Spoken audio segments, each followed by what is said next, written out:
ছাত্ৰ-ছাত্ৰীসকল, সপ্তম শ্ৰেণীৰ ছাত্ৰ-ছাত্ৰীসকল, তোমালোকক ইয়াৰ আগতে আমি ভাৰতবৰ্ষৰ জলবায়ু কৃষি এই সম্পৰ্কে যি পাঠ আগবঢ়াইছিলোঁ, সেই পাঠত তোমালোকক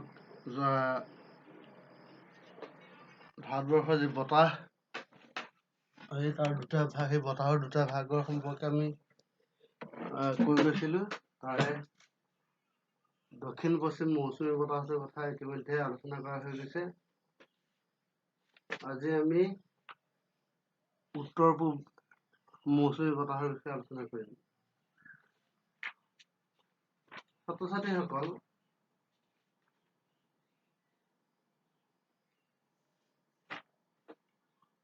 দক্ষিণ গোলাৰ্ধৰ মকৰক্ৰান্তি ৰেখাৰ ওপৰত সূৰ্য অৱস্থান কৰা সময়ত ভাৰতবৰ্ষত শীতকাল হয়। এই সময়ছোৱাত এই অঞ্চলত বায়ুত নিম্নচাপৰ সৃষ্টি হয়। এই সময়ত বিষুৱৰ উত্তৰেৰে সূৰ্যৰ ৰশ্মি হেলনীয়া হৈ পৰে বাবে তাৰ বায়ুত উচ্চচাপৰ সৃষ্টি হয়। ফলত উচ্চচাপ অঞ্চলৰ শীতল বায়ু নিম্নচাপ অঞ্চললৈ প্ৰৱাহিত হয়। এনেদৰে সুদূৰ উত্তৰৰ চাইবেৰিয়া অঞ্চলৰ পৰা উচ্চচাপৰ বায়ু আহি হিমালয় অতিক্ৰম কৰি ভাৰতত প্ৰৱেশ কৰে। ভাৰতৰ উত্তৰ-পূব দিশৰ পৰা বলা বাবে এই বতাহক উত্তৰ-পূব মৌচুমী বতাহ বোলে। ই শীতল আৰু শুকান। যেতিয়া বংগ উপসাগৰৰ ওপৰেদি অগ্ৰসৰ হয়, তেতিয়া এই বতাহ জলীয় ভাৱপুষ্ট হয়। এই বতাহ দাক্ষিণাত্যৰ পূৰ্বঘাট মালয় আদি পৰ্বতত বাধাপ্ৰাপ্ত হৈ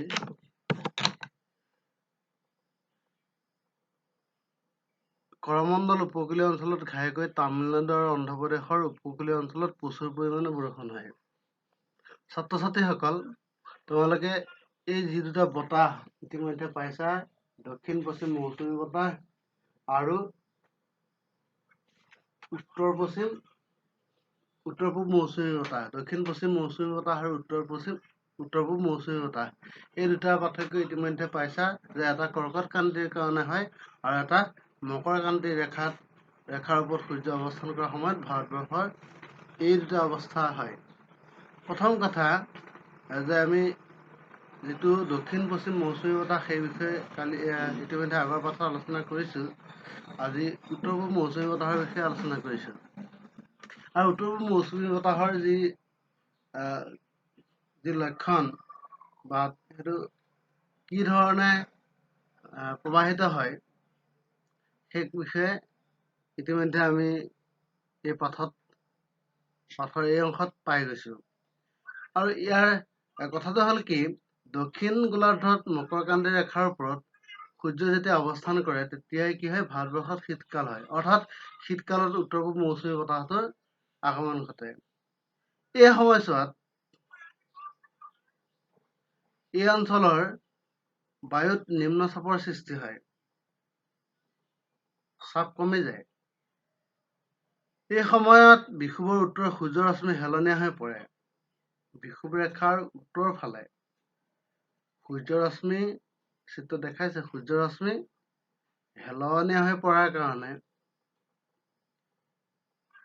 তাৰ বায়ুত উচ্চ চাপৰ সৃষ্টি হয়। তাৰমানে বায়ু গধুৰ হয়। আৰু সেই গধুৰ বায়ু, এই ফলত উচ্চচাপ অঞ্চলৰ শীতল বায়ু, সেইখিনি শীতল আৰু গধুৰ বায়ু যেতিয়া উষ্ণতা বৃদ্ধি হয়, তেতিয়া বায়ু পাতল হৈ যায় আৰু পাতল বায়ু আন ঠাইলৈ যায়। যেতিয়া উষ্ণতা বৃদ্ধি পায়, চাপ বৃদ্ধি পায়, আৰু ফলত বায়ু নিম্নচাপ অঞ্চললৈ গতি কৰে। গতিকে নিম্নচাপ অঞ্চললৈ প্ৰৱাহিত হৈছে। এনেদৰে সুদূৰ উত্তৰ চাইবেৰিয়াৰ উত্তৰ অঞ্চলৰ পৰা এই উচ্চ চাপৰ বায়ু আহি হিমালয় পাৰ হৈ ভাৰতত প্ৰৱেশ কৰে। ভাৰতৰ উত্তৰ পশ্চিম দিশৰ পৰা বলা বাবে এই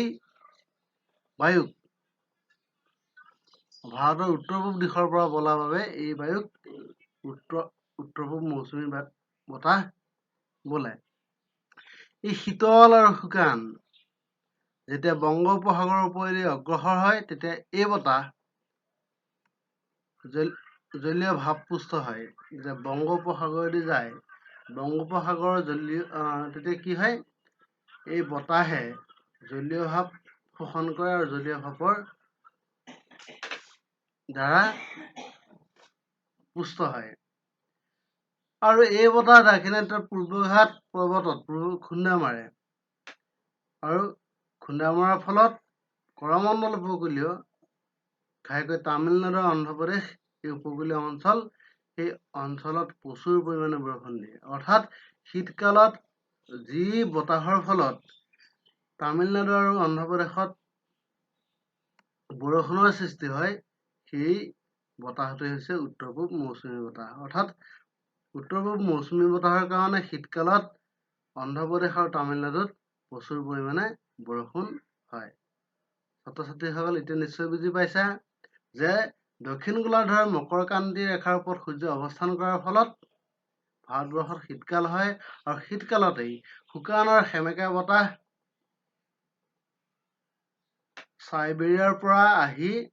চাইবেৰিয়াৰ উচ্চচাপ অঞ্চলৰ পৰা আহি ভাৰতবৰ্ষৰ হিমালয় পাৰ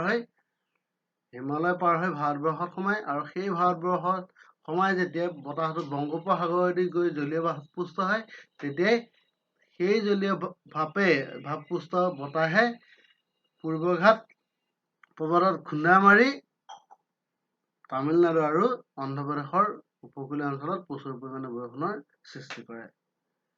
ইমানেই আছিল এই অংশৰ পাঠ। আমি তাৰ পিছত ভাৰতবৰ্ষৰ বৃষ্টিপাত সম্পৰ্কে আলোচনা কৰিম। তোমালোকে ভিডিঅ'টো কেইবাবাৰো চাবা, কথাখিনি কেইবাবাৰো পঢ়ি পাঠটো বুজি ল'বলৈ চেষ্টা কৰিবা।